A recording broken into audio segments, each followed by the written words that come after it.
Hi there YouTube, this is Kristen. Welcome to Chatterbox Budgets. I am going to attempt to write down my monthly budget for September 2021 and see how this goes. It's my first time filming this kind of video, for period, but also for my YouTube channel.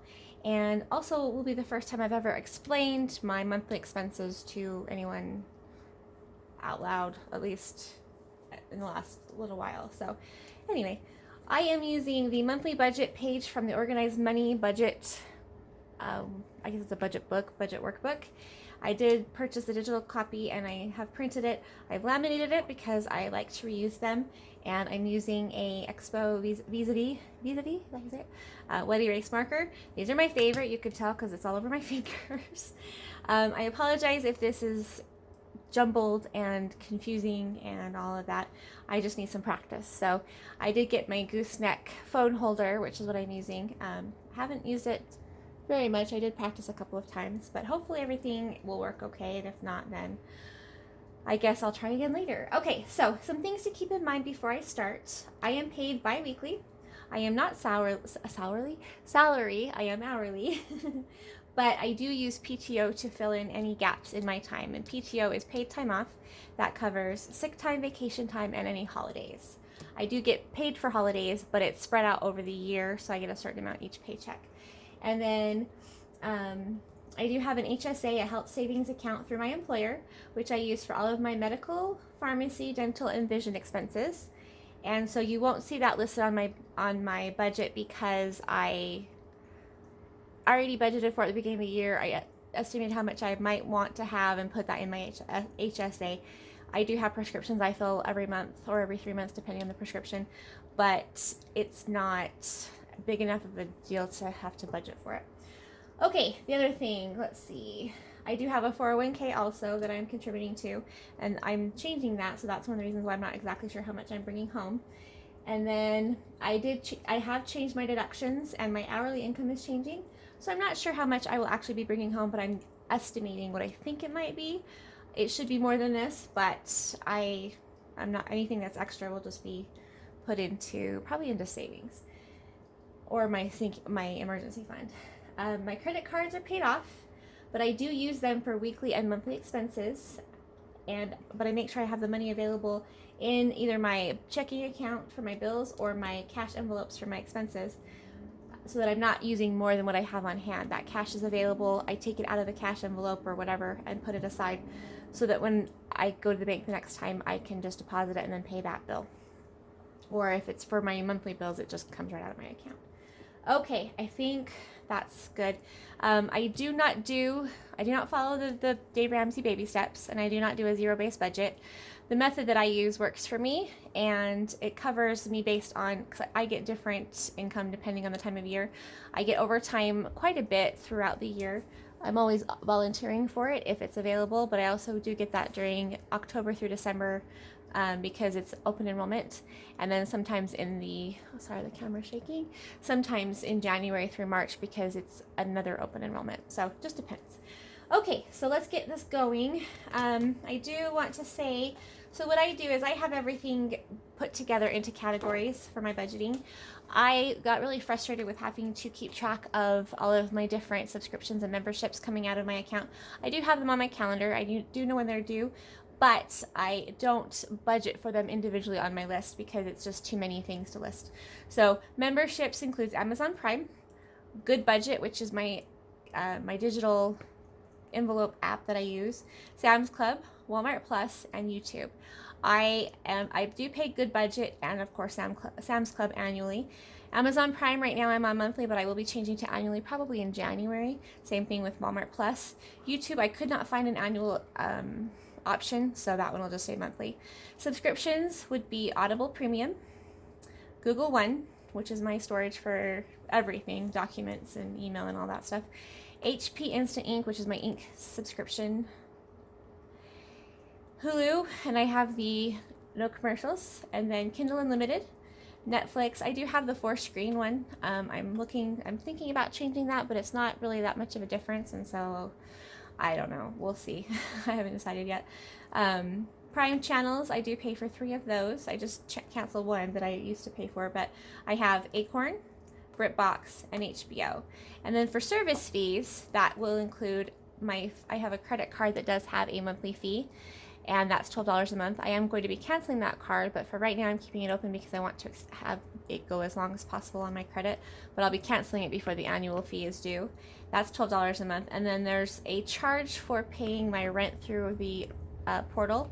They charge 95 cents for doing electronic funds transfer, so I just calculated that into my fees. So that'll help with this. They'll be listed together on my budget, and so that can cause some confusion for people sometimes. So, and when I budget, I do it based on the type of bill, not necessarily the name of the bill. So just because I know who they are, and it's just easier for me, and that's how my brain likes it. Okay, so my monthly expenses, we'll start with my auto expenses, and these are just the actual monthly, not variable, non-variable, I guess would be the right word for that. So my auto insurance, and I'm not going to be listing or saying the due dates because it doesn't really matter, because this is going to be paying for October's premiums or payments. Okay, so auto insurance is $52 a month. That is going up, I believe, this month, maybe up to $54. I get billed on a 6-month basis, but there's no discount for paying it every 6 months, so I just pay it. Since I'd have to put it aside anyway, I just choose to pay it monthly. It's just easier, especially because my car is older and I don't know how long I'll be insuring it for, so it doesn't make sense to pay for more insurance than I need for the month ahead. Then my bills include my cell phone, which is $68 a month. It's a prepaid plan. It's unlimited data, and the phone is paid for. So $68 a month is the budget for that. And then I've got my internet, which is $96 a month. That one is unlimited also. I do have to have unlimited, and I do pay a little bit more to have unlimited because I do work from home, so I need all the internet access I can get. Utilities, and for me, utilities will include utilities, if I can spell that help. There's my electricity, my natural gas. Those two I pay directly to the companies, and then the other ones are water, sewer, trash, pest control, and then community water, or not water, community electricity and gas. Those are paid to the company that, the property management company for my apartment complex. But I know how much my electricity and my natural gas are because they're on equal pay and they have been for a couple of years. But the other utilities I don't know because that varies depending on how much usage there is and everything. So what I did is I calculated the most I had paid per month and divided it by the number of days, and then just figured out the most I would pay in theory for 31 days. So that's what I'm budgeting for. The total is $214 is what I'm budgeting. But so 46 of that is for electricity, 31 is for my natural gas, and then the rest would be for the water, sewer, trash, and those kind of things. My electricity did go up. The equal pay went, or no, I'm sorry, the electricity went down this month to $46 a month, and the natural gas went up $10 to $31 a month. They actually balance each other out, which is really kind of cool. The natural gas hadn't changed in years. It had been $21 a month for like probably 2 or 3 years. But the electricity does change every 6 months to a year, maybe, depending on the situation. And I apologize if you can hear my dog. He's looking out the window at some dogs that are walking by, and he's excited. Okay, so then we've got the fees. So that includes memberships, which we already went over what that includes. I'm budgeting $55 for that one. Service fees, again, we went over that, and that includes, oops, well, it's smeared, I don't care, $15, I'll just cross that out. I don't keep this, I go scan it into my computer, and I've got everything already written down other places, so this is just mainly for me to work it out on camera, and so you can actually see my handwriting, hopefully, we'll see. Subscriptions are $103. Okay, the next one is health, and under health, that's where I count my gym membership because I go to the gym for my health, and so that's where I budget that, and that's actually where my Mint app that I use, that's where they put it too. So that's kind of where I got that from. And then that's $16.09 a month. For my home, I've got my insurance. Technically it's renter's insurance, but on my statement every month it says home insurance, so that's what I call it, just because it makes sense to me to have it match what they say. That one's $8 a month. And then I've got rent, which is, it's $1,225, but I do try to pay it half of it each paycheck, or budget half of it each paycheck bi-weekly. And so I rounded up to $12.26 just because it's easier to divide that in half. I don't want to have to worry about quarters.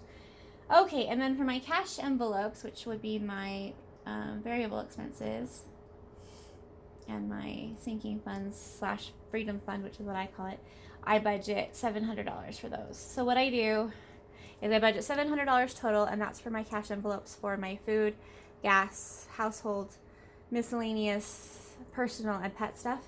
And then whatever's left at the end of the pay period or the end of the month, depending on the situation, I will transfer that over to my sinking fund slash freedom fund, and then use that to divide into those envelopes. So the total for that, let's make sure I did it right. I'm going to use my calculator because you never know. Okay, so 52, 68, 96, 214, 55, 15, 103, 16, 09, 8, 1, 2, 3, 5. Oh, I missed one. Okay, hold on. Loan payments. So I actually have two loans right now. One of them is through my 401k, and that's taken directly out of my paycheck. So that one I don't even, I know how much it is, but it doesn't need to be written on here because it's already part of the deductions. It's prior to the $1,400 in here. So my loan payments, it just changed it. I refinanced my loan and went to a new company. It's $160.01 per month. Okay, sorry, let's do that again. I like the 10 keys with the printer paper, but my old one died, and then of course that would be way too loud for filming, so we won't worry about that.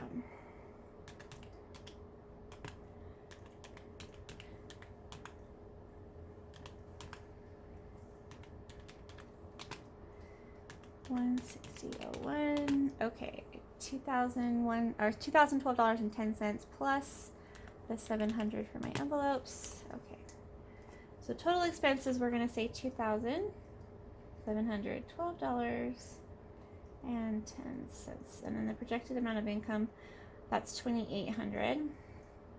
I can do that math in my head because it's just 14 plus 14 basically. 27, 12, 10.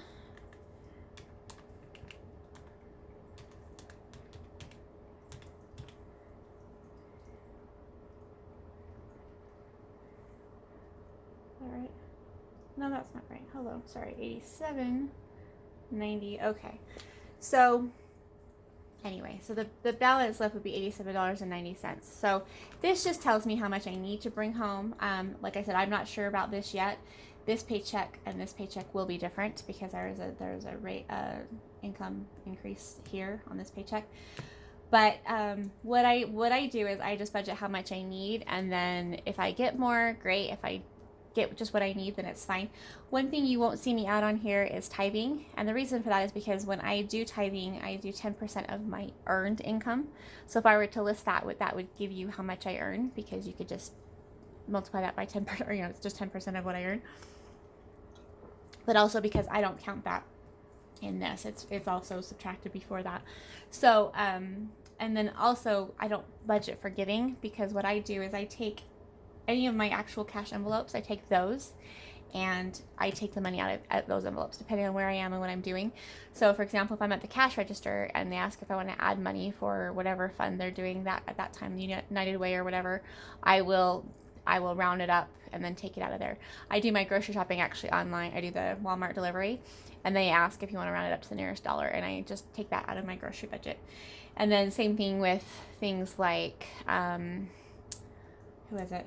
I can't think of anybody else. But anyway, I just take that extra change out of other places. And so I don't have a budget for donations or giving, because it comes out of what I've already budgeted. Okay, and then cash envelopes, just for fun. That includes gas, fuel, which I budget is it $60 a month? Yeah, $60 a month. Food, groceries, it's the same thing. This includes all groceries and also any eating out or ordering in or whatever. That is $300 per month. And then household,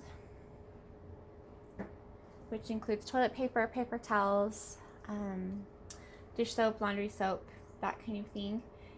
Basically, the way I look at household is anything that is provided when you go to stay somewhere, like say you go to visit somebody for the holidays or whatever. Those are the kind of things they usually provide for you. Toilet paper is usually provided. That's what I consider household. And it is just me, but again, these envelopes, if I don't use all of it, they roll over into my sinking funds. And so I would rather budget a little bit more and have leftover than budget less. Plus, sometimes I just stock up and then I have extra money sitting there for that. Miscellaneous is $20 a month. That one is just basically for any random things, like if I find a new pen in the store that I want to buy or whatever. It doesn't really matter. I can use it for anything I want to. Let's see, miscellaneous, and then I've got personal stuff. Personal stuff would include toilet paper, toothpaste, floss, deodorant, makeup, and things like that. So to me, personal stuff is anything you would bring with you if you were to go stay with somebody else. So say, for example, you're going to go on a trip. Anything you would pack in your, like your toiletry bag or whatever, that's what I consider personal stuff. Deodorant, things like that. You can usually get them at the hotel or wherever you're staying, but you have to ask for them. They're not provided automatically. That's how I see that. And that one gets $30 a month. I do need to increase that one because I do need to be budgeting for my hair appointments every month. I try to budget $50 a month for those. But I want to see how much I actually bring home, and then we can go from there. I just had my hair done 2 days ago, so my next appointment isn't for 6 weeks, so I have a few weeks to save up for that. And I actually have some money left over for my last appointment that I'll put aside for that too. So, okay, personal stuff, and then pet stuff. Am I still recording? I am. Okay, sorry. Pet stuff. So pet stuff would be everything for the pets. I mean, that's not right. It's 200. Hold on. Okay, so pet stuff is food, treats, tennis balls. For my dog, I have a dog and a cat, and then I also do budget. I try to include in there, well, I budgeted this for years, but I do have a grand dog. So if my son ever needed anything for her, or if I wanted to buy stuff for her, it would come out of this too. I budget $200 a month because I do Amazon Subscribe and Save. However, I don't always use that, and so whatever's left over would go towards their sinking fund for the pets. Because all three animals, so it's my cat, my dog, and then my grand dog, are all insured, and they have a $250 deductible, plus I'd have to pay 10% of whatever the cost is for the vet. And so I know I'll be paying $250 a year for my dog because he goes and gets the shots and stuff once a year. And then I don't take the cat and the dog to get groomed just because I take care of all that at home. So, but pet stuff includes kitty litter. I use litter pellets, so that I also get litter pads. It includes any kind of deodorizer, things like that for the litter box. Cat treats, cat food. I use a litter genie, so it includes the cartridges for that. Then dog waste bags, which I buy those in bulk from Amazon. It's $900 bag, 900 bags for $18 or $19. And then I also would be dog treats, and then dog. He takes allergy medicine every day, and I order a specific one for that. It's Benadryl, but it comes in a bottle specifically for dogs, so it has the dosage for dogs on it. I like that because that way, if anybody else were to take care of him, like if I were on a trip or something, they could see exactly how much to give him. So, and then what else does that include? The tennis balls. Oh, and also canned pumpkin. So I feed my dog canned pumpkin with his dog food. It's mixed in together. And so, and that can get pretty expensive because it can be like $3 a can. So all of that comes out of this $200. So anyway, so that's my monthly budget. The cash envelopes are going to be paying for September's cash envelope, starting with the one on the 10th of September. But these the actual bills and stuff are for October. I want to have everything covered by October 1st so I can just not have to worry about it. So everything I earn in October would go towards November bills. That's the plan. I still am waiting for some things to clear my bank and just all kinds of stuff to just balance out to see how much I actually have there. But I'm not budgeting for my emergency fund because I want to get a little bit more sure on how much I've got going on before I do that. I may actually have some of that already there, and so anyway, we'll worry about all that stuff later. I'm working on it. I do have an emergency fund, but I've been focusing the last year on my credit score, which included paying off my credit cards, and so that was my focus. So it didn't make sense to me to have money sitting in the bank when I was paying interest on credit cards. So, and I did mention that I use credit cards to pay some of these things. Most of these actually come out of my checking account, but the things like the memberships and the subscriptions, I do have those set up to come off my credit card. And then what I do is, instead of budgeting like by day for each subscription, I will just pay the credit card every week or two. I'll just pay whatever the balance is. And the plan is to pay it so that there's no interest to pay. That's the goal. So I have one credit card that's, actually no, I'm sorry. I have two credit cards that are in use. There's one that I use for my groceries, for all this stuff right here, the gas and everything. That one is paid in full every week. And that one has cash back. So that's why I like that. And then my other one, my subscriptions and my memberships, those are coming off my Discover card, and those also get cash back. I just barely switch those over. I feel safer because that way if someone were to steal my information and somehow opened up another account or whatever, I just feel like it would be less of a burden to me financially to have it on my credit card than it would be, and it would give me time to resolve it. Whereas when it was coming out of my account before, it was just a little bit too much of an unknown. So, but I also like the fact of not having to worry about which subscriptions or bills, or which subscriptions or memberships are coming out this pay period. And all I have to worry about is just paying the Discover card at the end of the 2 weeks or the week or whatever. I'm planning on paying it every Saturday, but it may be every 2 weeks. It'll just depend. But the goal is to have that be a zero balance. And then, like I said, I'm looking at doing cash envelopes for my bills and stuff. I haven't decided yet. But for my actual cash envelopes, I have the money on hand. I will only spend what I have, and then as soon as the purchase is finalized, I take the money out of the cash envelope and put it in my back to bank envelope. That way, I'm only spending what I have cash for. So even though I'm doing it with a credit card, I have the funds available. I could take it. I could actually use cash if I needed to, if I wanted to. But since I do Walmart grocery delivery, you can't use cash. You have to do it through a card. So anyway, I hope that makes sense. I know this is very rambly. I do things very differently than anybody else I know that I've seen on YouTube. And one thing I wanted to mention, if I have family and friends that are watching, they won't necessarily understand why I'm doing things the way I'm doing them, and that's because they probably haven't watched other budgeting videos.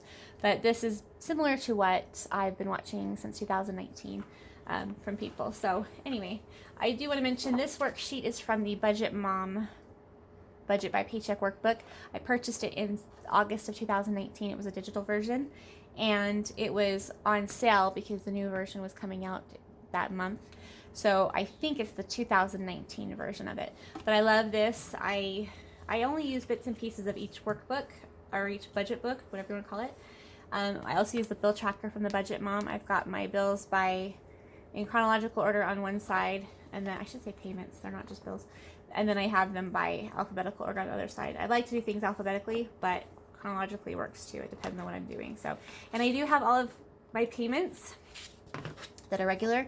All of them are on auto pay except for my rent and my utilities through my property management company, because I'm not to a point where I trust that to go through correctly.